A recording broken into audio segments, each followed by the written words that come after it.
जब दो समान आवृत्ति और लगभग समान आयाम, यहां पर ये बोल रहा है कि जब दो तरंगें हों तो दोनों तरंगें समान आवृत्ति की हों, लेकिन आयाम होना चाहिए उसका लगभग समान, यानी कि समान हो भी सकता है और समान नहीं भी हो सकता है। इसके बाद दो प्रकाश तरंगें एक समय पर, एक ही समय पर और एक ही दिशा में जब गमन करती हैं तब उनके गमन करना यानी कि एक ही दिशा में चलना, ठीक। जब दोनों प्रकाश तरंगें एक ही समय पर और एक ही दिशा में जब गमन करती हैं किसी माध्यम में, तब उनके अध्यारोपण, देखिए ये अध्यारोपण क्या होता है, तो अध्यारोपण समझ लीजिए, जैसे कि एक प्रकाश तरंग ये है और दूसरी प्रकाश तरंग ये है, तो ये जो इनका मिलाप है यहाँ पर, ये जो कटान बिंदु होते हैं इसी को कहते हैं अध्यारोपण, ठीक। तो अध्यारोपण के परिणाम स्वरूप एक परिणामी तरंग का निर्माण होता है। तब यहाँ पर क्या होता है, तब इनका अध्यारोपण होता है, तब एक परिणामी तरंग का निर्माण होता है। वही यहाँ पर देखिए व्यतिकरण में सबसे ज़्यादा जो इम्पोर्टेंट चीज़ है वो यही है, दोनों तरंगों का क्या अध्यारोपण और दूसरा एक नई तरंग का निर्माण होना, ठीक। उसे अभी हम अच्छे से समझाएंगे आपको। परिणाम स्वरूप एक परिणामी तरंग का निर्माण होता है जिसका आयाम मूल तरंग के आयाम से भिन्न होता है। तो मूल तरंग के आयाम से वो भिन्न कैसे होता है, वो भिन्न यानी कि उसका जो आयाम होगा, यानी कि जो नई तरंग का जो निर्माण हुआ है, या तो उसका आयाम अधिक होगा या कम होगा, या फिर उसका आयाम जो होगा वो अभी हम आपको समझाते हैं अच्छे से, तो डायग्राम की सहायता से। तो मूल तरंगों के आयाम से क्या होगा, वो भिन्न होता है, ठीक। इसका कारण क्या होता है, क्योंकि प्रकाश की तीव्रता आयाम के वर्ग के व्युत्क्रमानुपाती होती है, ये चीज़ आपको अच्छे से पता ही होगा। इसके बाद इससे प्रकाश की तीव्रता कुछ स्थानों पर अधिक हो जाती है और कुछ स्थानों पर निम्न या शून्य हो जाती है। इसी घटना को हम क्या कहते हैं, प्रकाश का व्यतिकरण कहते हैं। ये चीज़ हमें पता है कि आपको अच्छे से समझ नहीं आई होगी, इसे हम आपको अभी डायग्राम की सहायता से और कैलकुलेशन के हिसाब से समझाते हैं, तब तक आप बस इसका स्क्रीनशॉट ले लीजिए।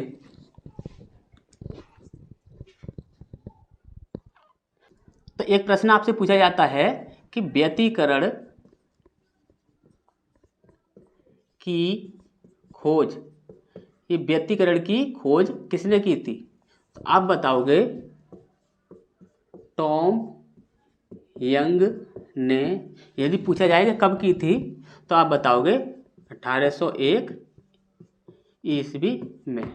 अब देखिए ये व्यतिकरण जो होता है वो आपका दो प्रकार का होता है, एक होता है आपका संपोषी व्यतिकरण और एक होता है आपका विनाशीय व्यतिकरण। तो इसे समझते हैं। तो सबसे पहला आप समझते हैं यहाँ पर विनाशीय व्यतिकरण, ठीक। आवृत्ति और आयाम समान, इस पॉइंट को आप याद रखोगे। विनाशीय व्यतिकरण में होता क्या है, आवृत्ति और आयाम दोनों ही समान होते हैं, किसके, दोनों ही तरंगों के। जैसे कि मान के चलिए यहाँ पर हमारे पास एक तरंग है, ये फर्स्ट है आपकी, ठीक। इसी प्रकार से यहाँ पर हमारी सेकंड तरंग है,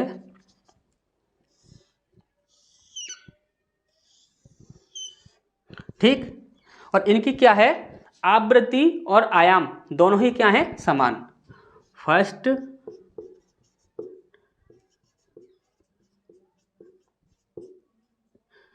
की आवृत्ति और सेकंड की आवृत्ति, और यहाँ पर फर्स्ट आयाम और सेकंड तरंग का आयाम, ठीक। फर्स्ट की हमने आवृत्ति मानी 12 हज है ये, ठीक। और इसकी भी हमने मान ली, ऐसे ही अंदाजे से मान लेते हैं 12 हज, ऐसे ही मान लेते हैं। और इसका जो आयाम है वो है आपका, मान लेते हैं 4 मीटर, इसी प्रकार से 4 मीटर। ये हमने ऐसे ही रख दिए हैं। ठीक, तो यहाँ पर देखिए आयाम क्या होता है, आयाम यहाँ से यहाँ तक की जो ऊंचाई है और यहाँ से यहाँ तक की ये जो ऊंचाई है, फर्स्ट की जो ऊंचाई है, फर्स्ट और सेकंड की जो ऊंचाई है, ये क्या कहलाते हैं, आपके आयाम कहलाते हैं। और आवृत्ति क्या कहलाता है, आवृत्ति होने वाले एक सेकंड में होने वाले कंपनों की संख्या क्या कहलाती है, आपकी आवृत्ति कहलाती है। ठीक, तो यहाँ पर हमने बोला है आवृत्ति दोनों की समान है और आयाम दोनों का समान है। अब यहाँ पर ध्यान से समझिए, तब ये दोनों जो तरंगे हैं इनको यदि मिलाया जाए, यदि इन दोनों तरंगों को मिलाया जाए तो यहाँ पर क्या बनता है, यहाँ पर हमारी एक तरंग बनकर आती है। कौन सी तरंग, जैसे कि हमने आपको बताया था, दोनों ही तरंगों के अध्यारोपण से एक नवीन तरंग का निर्माण होता है। तो वो कैसे होता है, मान लीजिए ये पहली तरंग और ये दूसरी तरंग, ये पहली तरंग, ये ऊपर वाली पहली तरंग और ये नीचे वाली दूसरी तरंग। ठीक, अब यहाँ पर जो नवीन तरंग का निर्माण हो रहा है वो कौन सी है, ये जो तरंग है इसे हम कहते हैं परिणामी तरंग। ठीक, ये कौन सी तरंग है, आपकी परिणामी तरंग। ठीक है, ये वाली जो तरंग है बीच वाली, ये जो बीच में से होकर निकल रही है, ये होती है आपकी परिणामी तरंग। अब देखिए ध्यान से समझिए, यहाँ पर बोल रहा है विनाशीय व्यतिकरण। विनाशीय व्यतिकरण में होता क्या है, यानी कि व्यतिकरण जो होता है उसका क्या होता है, वहाँ पर विनाश होता है। कैसे होता है, ध्यान से समझिए, हमने इसकी आवृत्ति और इसकी आवृत्ति तब हमने समझी तो कितनी थी, 12-12। यदि इसका अंतर देखा जाए तो 12 हज माइनस 12 हज, यहाँ पर कितना आया 0। और यहाँ पर यदि आयाम की बात की जाए तो 4 metre minus 4 metre equal to कितना आया 0 आया। यानी कि यहाँ पर क्या हो रहा है, 0 हो रहा है। तो यहाँ पर क्या हो रहा है, व्यतिकरण का विनाश हो रहा है। यदि इस तरीके से भी यदि आपको समझ ना आया हो तो दूसरे तरीके से समझ लीजिए। जैसे कि पहली जो तरंग है वो ये है, ठीक, उसके बाद हमारी एक दूसरी तरंग है वो ये है। ठीक, और यहाँ पर एक नवीन तरंग का निर्माण हो रहा है।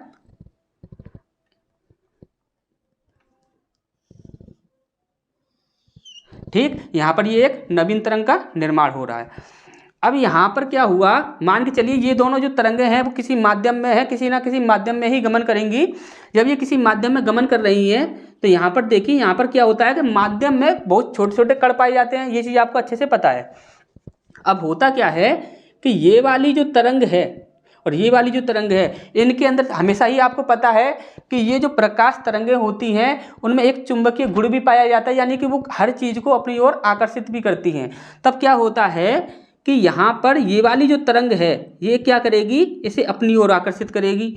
और ये वाली ऊपर वाली जो तरंग है ये क्या करेगी, ये इसे अपनी ओर आकर्षित करेगी। जब ये दोनों तरंगें ही एक दूसरे को अपनी अपनी ओर आकर्षित करेंगी तो यहाँ पर क्या होगा, इस पर जो लगने वाला जो बल होगा वो क्या होगा, शून्य हो जाएगा। बल क्या हो जाएगा, यहाँ पर शून्य हो जाएगा। ऐसा क्यों हो जाएगा, क्योंकि देखिए ऊपर वाली तरंग अपनी ओर खींचेगी और नीचे वाली तरंग उतना ही बल लगाकर अपनी ओर खींचेगी। क्यों, क्योंकि दोनों के आवृत्ति भी समान है और आयाम भी समान है। तो यहाँ पर ये क्या होगा, दोनों ही एक दूसरे को समान बल लगाकर इस पॉइंट को, यानी कि इस ये जो आपका कण है इसे समान बल लगाकर ये दोनों ही तरंगें अपनी ओर खींचेंगी। तब यहाँ पर क्या हो जाएगा, जो परिणामी जो आपकी तरंग है उस पर जो बल होगा वो क्या हो जाएगा, शून्य हो जाएगा। इसी कारण इसे कहते हैं विनाशीय व्यतिकरण। ठीक, ये चीज़ आपको अच्छे से समझ आ गई होगी। इसके बाद हम आगे समझते हैं आपका नेक्स्ट पॉइंट, जिसे हम कहते हैं संपोषी व्यतिकरण। ठीक, तो आप इसका स्क्रीनशॉट ले लीजिए।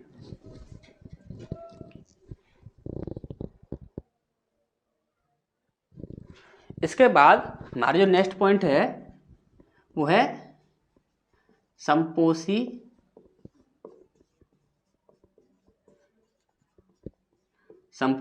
व्यतिकरण। अब देखिए संपोषी व्यतिकरण क्या होता है, इस चीज को ध्यान से समझिए। पहली तरंग है जो हमारी, यहां पर जो संपोषी व्यतिकरण जो होता है इसमें देखिए होता क्या है,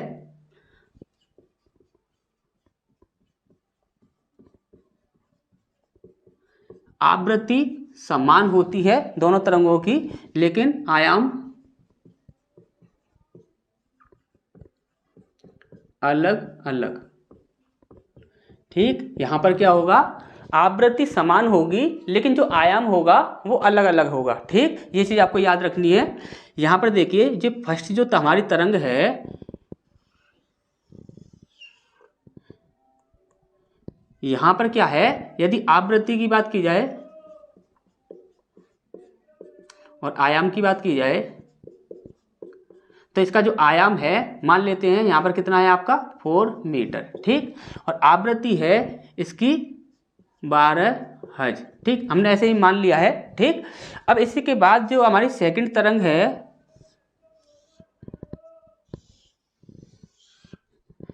तो इसकी जो आवृत्ति है,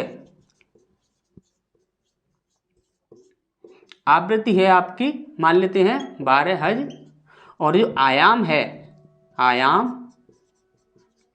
इसका जो आयाम है वो हम मान लेते हैं ज़्यादा। ठीक, ज़्यादा कितना है यहाँ पर, मान लीजिए 6 मीटर। ठीक, इसका जो आयाम है वो कितना है 6 मीटर, और आवृत्ति कितनी है आपकी 12 हर्ट्ज। यहाँ पर यदि इन दोनों को इंक्लूड किया जाए तो यहाँ पर क्या बनता है, ध्यान से समझिए, ये है आपकी पहली तरंग। ठीक, ये है आपकी पहली तरंग,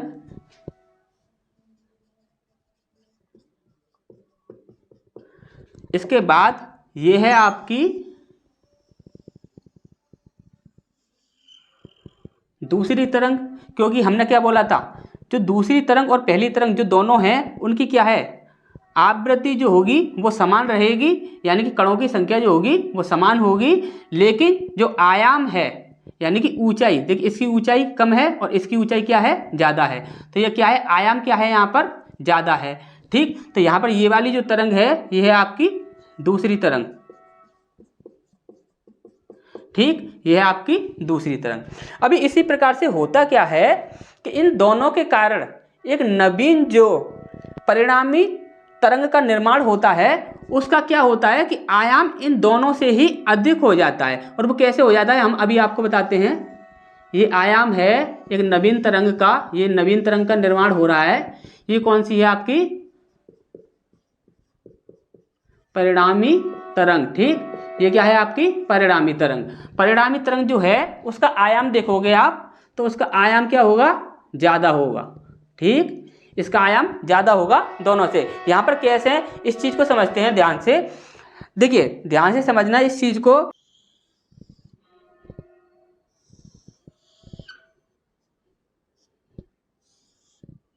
तो यहाँ पर देखिए ये क्या है, यहाँ पर ये है विषम कला, विषम कला। ठीक, अब यहाँ पर इसी प्रकार से इसे देखा जाए तो ये तरंग कौन सी है, एक ये हो गई और दूसरी ये हो गई। तो यहाँ पर ये क्या है, ये है आपकी समान कला, समान कला या सम कला, आप कुछ भी कह सकते हो। तो कला आप लोगों को यदि अच्छे समझ ना आया हो तो ये जो इनकी जो आकृति है और जो चलने का जो ढंग है यही है आपका कला। देखिए ये भी ऊपर से निकल कर जा रही है और ये भी ऊपर से निकल कर जा रही है, तो ये क्या है, समान कला। और यहाँ पर ये जो ऊपर से निकल कर जा रही है और दूसरी तरंग नीचे से निकल कर जा रही है, तो ये क्या है, विषम कला। ठीक, इसी के ऊपर पूरा आधारित होता है। यहाँ पर देखेंगे तो ये जो हमारी कलाएं हैं ये क्या हैं, समान। जब एक कला, जब एक तरंग यहाँ से निकल कर जा रही है तो दूसरी तरंग जो है उसका आयाम कितना है, ज़्यादा है। हमने पहले ही बोला था आयाम क्या होगा, अलग अलग होगा। तो यहाँ पर देखिए जब कभी आपको विषम कला की बात की जाएगी तो आपको क्या करना है, अंतर निकालना है।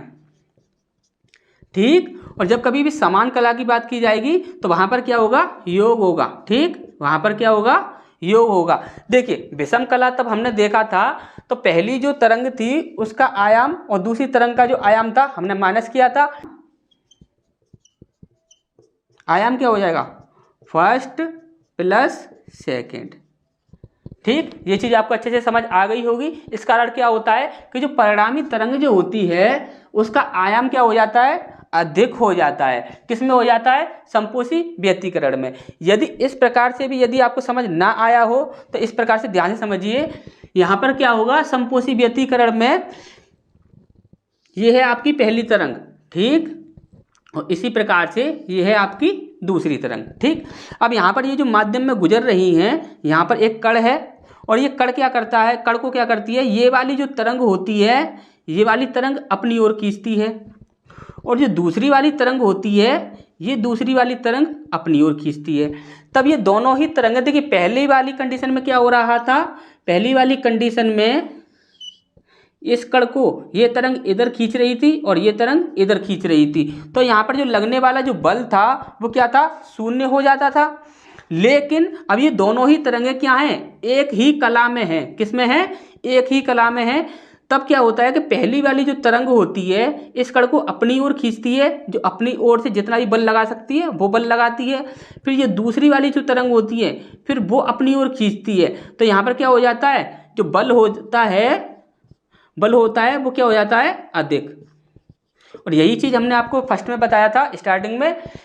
तो व्यतिकरण में हमने आपको स्टार्टिंग में क्या बताया था, हमने आपको यही बताया था कि जब दो तरंगें आपस में जब अध्यारोपण करती हैं तो अध्यारोपण के दौरान क्या होता है कि एक नवीन तरंग का निर्माण होता है, ठीक, जिसे हम क्या कहते हैं, परिणामी तरंग। अब ये परिणामी तरंग का निर्माण होने के बाद वहां पर क्या होता है कि कुछ स्थान पर प्रकाश की तीव्रता अधिक हो जाती है और कुछ स्थान पर प्रकाश की जो तीव्रता होती है या तो वो निम्न हो जाएगी या फिर वो क्या हो जाएगी, शून्य हो जाएगी। जैसे कि यहाँ पर शून्य तीव्रता और यहाँ पर अधिक तीव्रता। ये चीज आपको अच्छे से समझ आ गई होगी। तो तब तक आप इसका स्क्रीनशॉट ले लीजिए, फिर हम आगे बढ़ते हैं।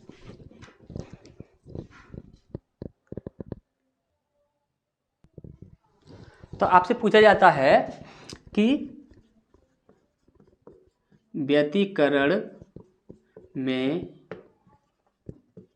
कौन सी राशि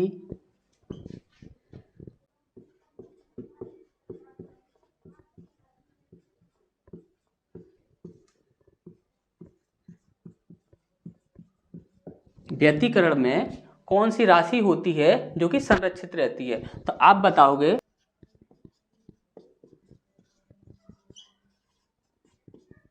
जो ऊर्जा होती है वह क्या रहती है, संरक्षित रहती है। इसके बाद हमें देखने हैं इसके एग्जाम्पल होते हैं आपका, जैसे जमीन पर फैले तेल का सूर्य के प्रकाश में रंगीन दिखना, ठीक, सूर्य के प्रकाश का जमीन पर फैले तेल का सूर्य के प्रकाश में रंगीन दिखना, ये किसके कारण होता है, व्यतिकरण के कारण। दूसरा एग्जाम्पल है हमारा साबुन के बुलबुलों का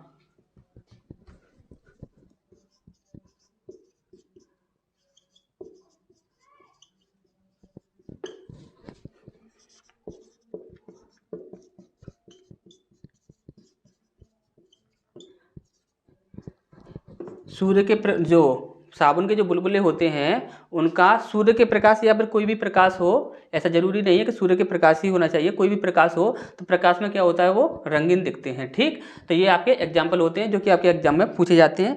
यदि यहाँ पर किसी भी प्रकार का यदि आपको डाउट है तो आप कमेंट बॉक्स में कमेंट कर सकते हैं, आपका डाउट दूर किया जाएगा। तो मिलते हैं फिर नेक्स्ट पार्ट में।